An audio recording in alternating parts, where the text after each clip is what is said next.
So hi there and welcome back to my channel. This is another review of the die-cast model that you can buy in the ordinary shops. Here arrive with a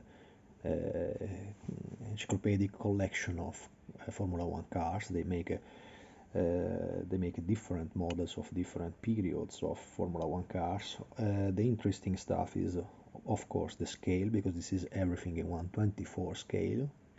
While as you probably well know, the ordinary scale for Formula One car became 120 because of Tamiya models, and then Studio 27 and all the other producers keep a standard scale for the Formula One model and just for the Formula One models.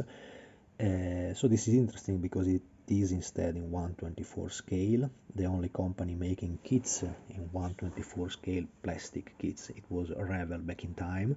I don't think they went on with the series because probably became a little more tricky and complicated for royalties and so on, so they took a different investor for that kind of gadgets. This even more because I think in reality Red Bull is one of the strongest brand around, so if you want to recreate a model of Red Bull, you really have to have a deal with the company about the gadget you are going to produce, and anyway, the model, it is currently now for sale, and it's a very affordable price because in Italy this is stuff that you will pay around 25 euros, and when it is newly available from the shops, if you wait just a little, it's very easy that you lose the model, as it happened to me with a couple of cars that now I'm finding in other ways, so in around Amazon and around eBay, and you will pay fairly, I think, twice of the price. So it's stuff that goes around 50 euros, still quite affordable. It is not foolish prices, is ordinary stuff, but if you can have it when it is available for the real price, it's always better, if you're interested, to check the website of the producers and order them time by time, like I'm doing now for these special Formula One cars. They made a very different range of cars, so you find cars of the 60s, cars of the 70s, 80s, 90s, 2000, 2020. This is interesting because it's a model that in reality I think I not only will never find it available as a kit in scale, but I will probably never ever build it up. It's a 2020 Red Bull RB16 driven by Max Verstappen, that is the current hero of Formula One. So it's absolutely interesting to have in a collection, even considering the price level of these collection toys, but they are pretty decent, to be honest, because for this price, what you get in this scale, it is the shape of the model, the shape of the car. I usually never open the blister because they are quite well done. It's very easy to make piles of them, and it anyway saves the model. It is stuff that I don't place in my personal showcase. I just collect them on a wall, so I just want to see the shape of these particular cars.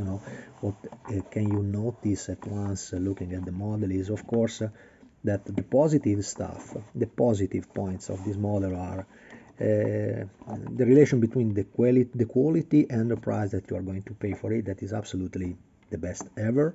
And the quality of the painting and the tampo decals, this is something that if you have to, I hope you can see that clearly without the reflex of the plexiglass over, because as I said, I will not open the blister of the box, but honestly the car is quite well done. The proportions are well taken, and every time you have to remember what you are dealing with. So the assembly of this have been probably made at a very low cost level, so some details you cannot expect to have the details of an ordinary static model that we are always building up. So of course all the stuff that will be made in a photo etched part, it is just in thin plastic, then became even thicker because it's painted.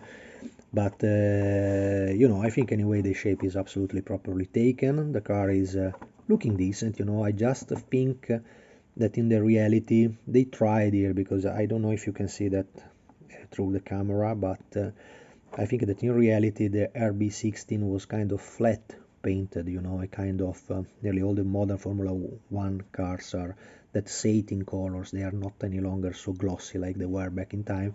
This is a kind of satin. It could be even more satin painted, and but it's a good deal, you know. It's anyway a good way between the toy and the collector stuff, you know.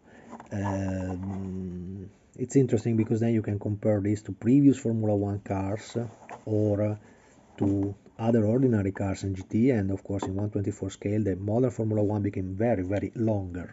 They are much longer than everything, you know. This is much longer than a Porsche GT3, much longer than a McLaren, so it's a very big car, you know, probably for regulation, for the disposition of the safety cell of the pilot, and that's it, you know. The details are, everything is plastic, so you will not find any fine details and so on. I don't think it's neither worth it to add carbon fiber to make them nicer, because they start like an ordinary toy or all-ever collection, and they will always remain this stuff, despite the price can absolutely increase because of the rarity of the models. This is surely stuff that in a couple of years will become pricey, but I think it's worth it to keep them like they are right now in the blister. So of course there is nearly no details for the interiors. When you look at the Formula One cars, you always keep an eye to the seat belt, to the dashboard, to the steering wheel, and there is absolutely nothing. There is just the basics, you know, molded in black plastic. So that's it, this is what you get. But anyway, it's convincing. I mean, the shape is exactly that. You have an idea of the modern items, you know. Formula One cars is nearly all of them are over 1000 horsepower, so it's interesting to have them in your own collection, you know. And that's it. So my tip, as usual, it is check the collection online. This is a Shed Formula One collection. They have a website. I think it's also available in other countries, because I'm following this mostly when I am for some period here in Italy, so I collect them when I'm here. And probably I think you can find also just around the world, or probably just around Europe, you know. It will be quite easy to find them. I'm not so sure just about the price, because as I said, and we will see with another video that I'm going to make soon, when the subject became something really tasty, then it became a little more tricky to find the model, even if it is brand new and just available, you know. So that's it. For me, very beautiful model, absolutely worth it, and that's it. See you in the next video.